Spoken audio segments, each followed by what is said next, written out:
हम शुरू से इस बात का डिमांड कर रहे हैं कि हिजाब बैन अनकॉन्स्टिट्यूशनल है जो बीजेपी की सरकार ने किया था। वो आर्टिकल 29 राइट टू कल्चर का ब्लेटेंट वायलेशन है, ग्रॉस वायलेशन है।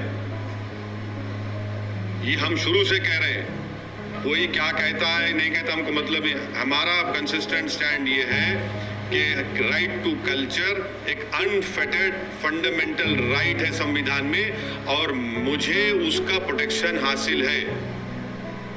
वो अनकॉन्स्टिट्यूशनल है, उस बैन को जाना चाहिए। सुप्रीम कोर्ट में भी जब ये 2 जजेस बेंच के पास गया तो 2 जजेस ने डिफरिंग ओपिनियन दिया, और एक फेवर में जो जजमेंट आया तो उन्होंने यही बात कही है। और आप कैसे रोकेंगे किसी को कपड़ा क्या पहने?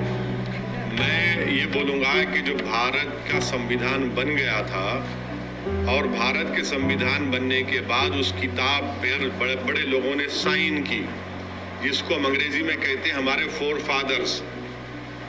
उस संविधान की किताब में भारत की हिस्ट्री में जो लोगों ने बड़ा रोल अदा किया उन सब की फोटो है, जिसमें राम सीता की भी है, गौतम बुद्ध की है, महावीर की भी है, गुरु नानक जी की है, और उसमें बादशाह अकबर की भी है, झांसी रानी की भी है, और टीपू सुल्तान रहमतुल्लाह अलैह की भी है।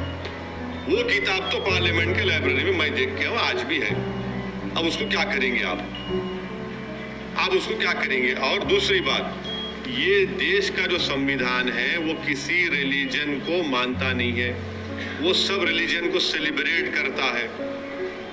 और अगर बीजेपी इस देश को 1 नेशन 1 रिलीजन 1 कल्चर 1 लैंग्वेज के लाइन पर लेके जा रही है, तो फिर ये तो आप उन लोगों को धोखा दे रहे हैं जिन्होंने देश की आज़ादी में अपनी जानों को कुर्बान किया था।